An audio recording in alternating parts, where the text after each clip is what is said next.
Hey everyone, welcome back to a brand new expanded deck profile. Today we're going to be talking about the Pachirisu Tool Drop deck. And if you're wondering why I'm calling it Tool Drop, it harkens back to an old Trubbish card that we had back all the way in the black and white era, Plasma Storm with the Tool Drop attack. Unfortunately, Pachirisu is not as good as Trubbish because Trubbish did 20 damage for each tool in play, both yours and your opponent's, whereas this does 30 for each Pokemon tool on your Pokemon. However, it is still a fun deck to play and expanded. It's a little hard to make work, and I'll talk about the inconsistencies, but I've had a lot of fun with it. Again, we're going around this Wind Up Thunder. Does 30 times the amount of tools attached to all of your Pokemon. One of the benefits of this over Whimsicott, which is another tool-based Pokemon deck, is that it's a basic, and it also does keeps the tools in play. The big problem with this over Whimsicott is that this is 2 energy, and it doesn't sound like a lot, but it honestly makes a real big difference, and it's why Whimsicott is actually a much, much better card than Pachirisu is. Whimsicott from Vivid Voltage, we'll just bring up real quick. Whimsicott from Vivid Voltage, one of my favorite cards of all time with the Flying Fury, does 10 plus 40 for each tool you discard from your Pokemon in play. And you do discard them, but it's a higher number, and it's single energy. And for being a stage 1, it's got 90 HP and for retreat for 1 energy. It's not bad. Definitely better than Pachirisu. Let's talk about some more Whimsicott someday, huh? Maybe I'll do a video soon. But yeah, we're building around this. We have 3 copies of this Pachirisu here. Do the Wind Up Thunder. Love this artwork.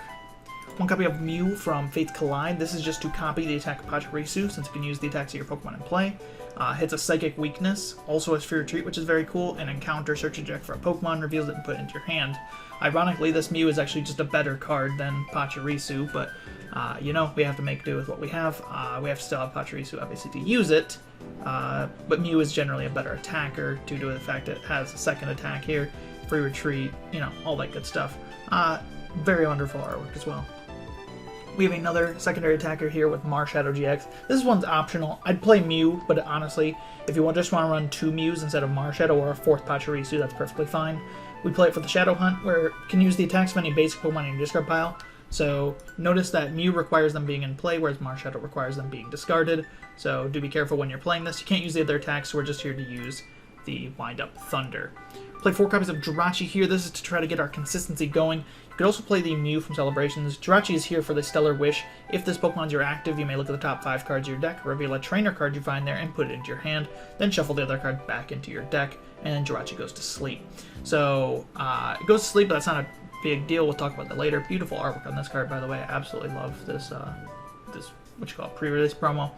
And the reason we play Jirachi is just because we do play more than just items. I do play Mew in a lot of my Whimsicott lists because you're playing a lot more items. In this, we do actually have more energy and supporters than a Whimsicott list would, as well as Pokemon. So I do think that it's better to play Jirachi in the specific list because you're not as likely to just hit the items you need. If you want to play Mew, Mew from Celebrations that I've been talking about over and over and over again, let's bring it up just for reference. There it is. With the Mysterious Tail, if it's in the active spot, look at the top 6 cards of your deck, reveal an item, put it into your hand, then shuffle the rest. Same thing as Jirachi, but it doesn't go to sleep, it only gets an item, and it looks at the top 6 instead of 5. Also wonderful artwork. I'm talking about a lot of good artwork today. 2 copies of Sigilyph here from Plasma Blast, one of my favorite cards from that time. We have the Toolbox ability. You can have up to 4 Pokemon tool cards attached to it. You notice that this is the same ability as Honchkrow V. Notably, why Sigilyph is better is because it's Level Ball searchable, and because it does not get turned off by Path to the Peak. You do still get turned off by Silent Lab, so watch out for the dangerous Silent Lab. But we do play ways around Silent Lab that can hopefully keep it at bay. Yeah, and Toolbox obviously allows you to have 4 Pokemon tools in play, increases your damage because you want more Pokemon tools in play for Wind Up Thunder. Potentially, if you have your 2 Sigilyphs out, you can have 12 tools in play, meaning you will do 360 damage. It's a little bit lower than Whimsicott's damage cap of 490, but you know, you work with what you got with Pachirisu, and yeah, that's what we got. 1 copy of Jirachi here. Since we're playing level balls anyway, we're going to play Jirachi with the Stellar Guidance. When you play this Pokemon from your hand on your bench, search your deck for a supporter, reveal it, put it into your hand, then shuffle your deck. So we're going to reveal our 6 supporters that we have in this deck. Very low number of supporters in a lot of expanded decks like this, because we're playing very heavy into items, especially tools. But why we play Jirachi is that it's searchable by both of our search cards, and it's just a way to get a supporter out of the deck with any of those search cards. This card's an optional one, but I really like it. 1 copy of Oranguru from Sword and Shield. This is the Brilliant Stars printing, the character rare, because the Sword and Shield printing drawn by Shinomori Nageshi makes me want to gouge my eyes out. It is one of the ugliest cards I've ever seen. This one is very nice. With the Primate Wisdom, once you're in your turn, you may switch the card from your hand with the top card of your deck. And what it's used for is a combo with Max Elixir, which we'll talk about later, and as well as just a general little bit of consistency. Also with Wap Down, I have won a game with this before. 3 energy, 70. Not with the specific deck, I haven't won a game with it, but I have won a game with Wap Down in general. Play 3 copies of Juniper, discard your hand, draw 7.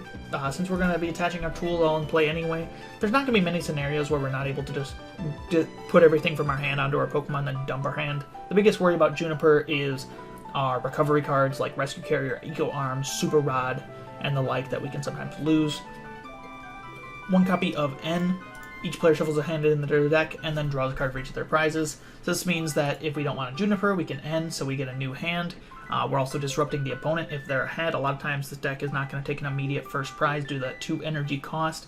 You're not usually attacking on turn 1 going second, so do keep that in mind. And if you are attacking on turn 1 going second, there's a big chance you're not getting a one-hit KO. N's pretty good. You could potentially run Cynthia or Marnie in here as well. I just play N because I like that added hand disruption in the late game. 1 copy of Guzma. Switch one of your opponent's bench with their active, and then switch your active with one of your bench. Just allows you to gust your opponent. Notably here, can also be used to pivot your Pokemon, instead of switch your active with one of your bench, so it's definitely better to play than Lysander in this deck. Guru, if you don't have that in the active, you don't want that in the active, get it out. You potentially use 2 Stellar Wish Jirachis without having to use your retreat up, just by Stellar Wish, retreat, Stellar Wish, and then Guzma, and then you'll go Guzma into your Pachirisu and into whatever you want to attack with your opponent. So that is an option if you need to reach some more Stellar Wishes. Or you can just get them off for free if you know you're going to Guzma anyway. 1 copy of Raihan here. Only played if one of your Pokemon was knocked out. Attach a basic energy from this pile to one of your Pokemon. If you do, search your deck for a card, put it into your hand, then shuffle your deck. This is to help aid our huge problem being that 2 energy cost. It really doesn't seem like a big deal. You think about the Pokemon out there like Shadow Red or Calyrex that take 3 energy, and you're like, oh yeah, 3 energy is no big deal. Why is 2 such a big deal? It really is. You have to chain this every single turn because you're always getting knocked out.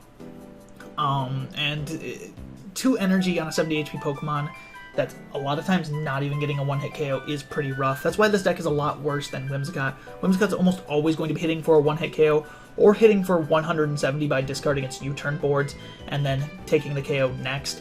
Whimsicott's just a lot more consistent in that regard, which I do enjoy. Raihan does help us get that energy out, though, and gets us any card. Sometimes that card can be like an Adventure Bag for 2 more tools, a Verse Seeker to chain Raihan next turn, an energy to attach from hand after you attach one from the discard pile. There's a few other things.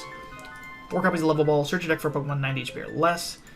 So we can get Pachirisu, Mew, Jirachi, Sigilyph, and Jirachi-EX. Notably, most of our Pokemon lineup.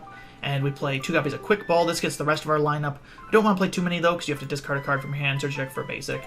Discarding card from your hand, this deck list is pretty tight. The only thing you're really going to feel too comfortable discarding is extra Jirachis and your supporters. You could potentially switch the counts around, though, if you want more outs to Oranguru and Marshadow, but generally, those are less needed in specific scenarios. 3 copies of Max Elixir. Look at the top 6 cards of your deck and attach basic energy you find there to a basic Pokemon on your bench. So it does have to be a bench Pokemon. You do have to have one of these 3 on the bench, but it looks at the top 6 and hopefully grabs an energy. We play Oranguru, obviously, to set an energy to the top to hopefully help with that with its Primate Wisdom. 3 copies is played pretty well. 1 copy Adventure Bag. Search your deck for up to 2 Pokemon tools, reveal them, and put them into your hand. Obviously, we don't need to go as hard as Whimsicott did on the Adventure Bag because we don't discard our tools from play, and that's one of the small advantages. So you only need 1 copy. Just usually searching out escape boards in the early game can be really good, setting up your EXP shares, or potentially getting the Muscle Band for the KO. 1 copy of Eco Arm. Shuffle up to 3 tool cards from this pile into your deck. Is a very good card. We need to be recycling tools if they do get wiped out. Obviously not like Whimsicott where we're discarding our own tools, but if your opponent Field Blowers you, if they Silent Lab, and your Sigilyph has to lose the tools, you want a way to get them back, as well as your opponent's always going to be taking KOs, so whatever they're KOing is probably losing a tool or 2, or maybe even more if they got Sigilyph. 2 copies of Carrier. Put up to 2 Pokemon to 90 HP or less from each pile into your hand. Good to get back your Pachis and your Mew, and your Sigilyph and your Jirachi, as well as Jirachi-EX, but I haven't had that interaction come up before playing the deck. 1 copy of Rod, shuffle to rain any combination of Pokemon and basic energy from your surround to your deck. I will advocate for Super Rod here over Ordinary Rod. Ordinary Rod allows you to get 2 Pokemon and 2 energy. You almost never need to get 2 Pokemon back, and if you do, Super Rod does that too. But you do a lot of times want to get more than 2 energy, because you want to max your chances for Max Elixir, so do keep that in mind. Last item card here we have is Versus Seeker. Put a supporter card from your spell into your hand, 3 copies of that. Just allows us to get back our supporters. You could potentially run a 4th copy. I originally did over a 3rd Juniper, but I like the consistency of having another Juniper to find off of Stellar Wish. Now moving on to the tools. You know how I am with these tool decks. I like to have lots of retreating, so we're going to talk about the retreating tools first. 4 copies of Escape Board is obvious because we need this for the Jirachi. Tree cost this Pokemon is attached to is colorless less, and it can retreat even if it's asleep or paralyzed, meaning our Stellar Wish can go off and then we can retreat even though we are asleep. 4 copies of that, absolutely keep that maxed out. 3 copies of Float Stone, Pokemon this card is attached to has no retreat. Notably unique for giving Guru free retreat. Everything else in the deck has 1 or less, Guru has 2, so that is a flaw of Guru, but I think it's a flaw worth dealing with. 2 copies of U-Turn Board, the retreat card is attached to is colorless less. If it's discarded from play, put it from your hand into this put it into your hand instead of the discard pile. So you can put this on your Sigilyph, and when your Sigilyph loses its tools, you can just get them back, get 2 of them back up to. Potentially could run a 3rd over a 2nd float, or over the 3rd Float Stone, could run a 2 Float Stone, 3 U-Turn Board. I just don't think it's necessary. This is just to mitigate your losses a little bit less. So yeah, those are our retreating outs. We have 9 total, plus Guzma's obviously, and Versus Seeker being retreating outs.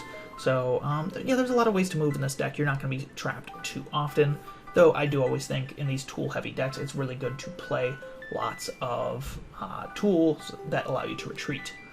3 copies of EXP Share. When your active is knocked out by damage from one's deck, you may move 1 basic energy that was attached to that Pokemon to the Pokemon this card is attached to. So if you have a Pachirisu, Mew, or a Marshadow on the bench with an EXP Share attached, and you have your active go down with energy attached, you could move an energy off. Bonus points if you have 2 EXP Shares in play on like 2 bench Pachirisus. Here, let's say Mew goes down, and then you get to move both energies, 1 here and 1 here, to 2 different Pachirisus. 2 copies of Muscle Band. Unlike Whimsicott, we can make use of Muscle Band, Choice Band, and Choice Belt, so I just picked Muscle Band for the general buff. The attacks of the Pokemon this card is attached to do 20 more damage to your opponent's active. If you want to run belts or bands to hit specifically Vs or GXs, that is, you know, up to you. I personally don't think we have the damage ranges where that really matters, though, so it's just nice to have a little bit of a buff. 1 copy of Counter Gain. You can only use it if you have more prize cards remaining than your opponent. The attacks this Pokemon this card is attached to cost colorless less. This allows you, if you are behind on prizes, to bring up a Pokemon with 1 energy, solving the, you know, giving a little bit of aid to that problem of the 2 energy attack. If we're behind on prizes, Counter Gain can allow us to do it at 1 energy attack. Potentially up to once or twice per game if we use Eco Arm.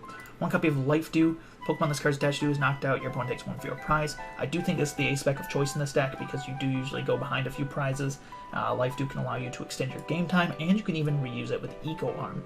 I don't love Life Dew in decks where you can't reuse it, but in decks with Eco Arm or Lana's Fishing Rod, Life Dew can feel pretty good. Definitely run Eco Arm over Fishing Rod, by the way. Lana's Fishing Rod's a bad card. 1 copy of Swell here. This is to keep Silent Lab at bay. We can only play 1 copy because that's all we can fit, similar to Whimsicott in that way. Whenever either player plays a Stadium card, discard that Stadium card after discarding this one, so it can keep Silent Lab out of play for 1 turn, hopefully long enough for you to not lose the game. And 7 copies of Lightning rounds off the list. Hopefully that's enough to hit with Max Elixir. When I was building this list, I referenced ADP Dragonite lists with their Max Elixir and energy counts, and 7 was the norm then, because I did build this deck back about 9 months ago. Yeah, when Blade Stars came out. Anyway, though, that's been fun talking about this Pachirisu list. Is it worse than Whimsicott? Yes. Is it still a little bit of fun? Yes, don't expect to win any tournaments. The list may not be perfect. Maybe you want to put Electro Power in here or something. I don't know. Give it a test on the ladder, and maybe you make some changes to it. Thank you all so much for watching, though, and I'll see you in the next